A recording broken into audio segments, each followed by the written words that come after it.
పునర్విభజనలో గందరగోళం క్షేత్రస్థాయి పరిస్థితులను విస్మరించారని స్థానికుల ఆందోళన శరవేగంగా పట్టణీకరణ గేటెడ్ కమ్యూనిటీలు అపార్ట్మెంట్లు ఊహించని స్థాయిలో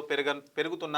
జనసాంద్రత రిసెప్షన్ కేంద్రాల్లో తొలి రోజే 300 వరకు ఫిర్యాదులు జీహెచ్ఎంసీ ఎదుట పలు ప్రాంతాల నేతల నిరసన విస్తరణకు ఓకే శాస్త్రీయంగా విభజన జరగాలి బీఆర్ఎస్ ఆ మున్సిపాలిటీలు చార్మినార్ జోన్లో వద్దు బీజేపీ మేయర్తో సమావేశమైన కాంగ్రెస్ ఎమ్మెల్యేలు ఎంపీఎల్సీలంట సో ఏదైతే జీహెచ్ఎంసీలో 27 మున్సిపాలిటీ అట్లాగే కార్పొరేషన్లను విలీనం చేస్తారో అది శాస్త్రీయంగా జరగాలి కరెక్ట్గా జరగట్లేదు అని చెప్పేసి బీఆర్ఎస్ అట్లాగే బీజేపీ అయితే వాళ్ళైతే చెప్తున్నారు మరి చార్మినార్ జోన్లో కొన్ని ప్రాంతాలను కలపొద్దు ఇది శాస్త్రీయంగా జరగాలి ఇది కరెక్ట్గా లేదు అంటే మేము కోరుకుంటున్నాం అంతా కలవాలని జీహెచ్ఎంసీ ఒక గొడుగు కింద రావాలని కోరుకుంటున్నాం కానీ ఇది కరెక్ట్ పద్ధతిలో జరగట్లేదు అని చెప్పేసి కూడా వాళ్ళైతే చెప్తున్నారు మరి తొలి రోజే 300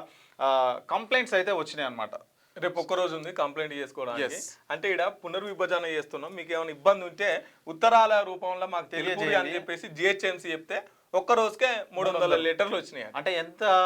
కరెక్ట్ గా లేదో చూడండి ఒకసారి వాళ్ళు అంటే ఈడు ఎట్లుందంటే ఇప్పుడు ఒక గల్లీ ఒక మన భాషలో ఒక వాడ ఉంది అనుకో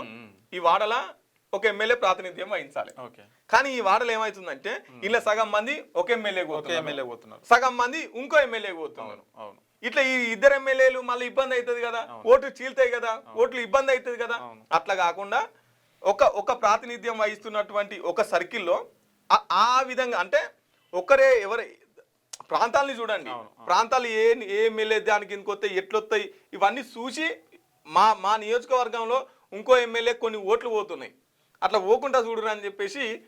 కంప్లైంట్లు చేసిరు అన్నాడు. మీకు వార్తలు రాయడం విశ్లేషణ చేయడం వచ్చా అన్యాయాన్ని ప్రశ్నించడం తెలుసా ఇంకెందుకు ఆలస్యం క్యూ న్యూస్ మిమ్మల్ని ఆహ్వానిస్తుంది ఉమ్మడి ఆదిలాబాద్ వరంగల్ కరీంనగర్ నిజామాబాద్ ఖమ్మం మెదక్ రంగారెడ్డి హైదరాబాద్ మహబూబ్ నగర్ జిల్లాలకు రిపోర్టర్స్ కావాలను సంప్రదించవలసిన ఫోన్ నెంబర్ 8688926084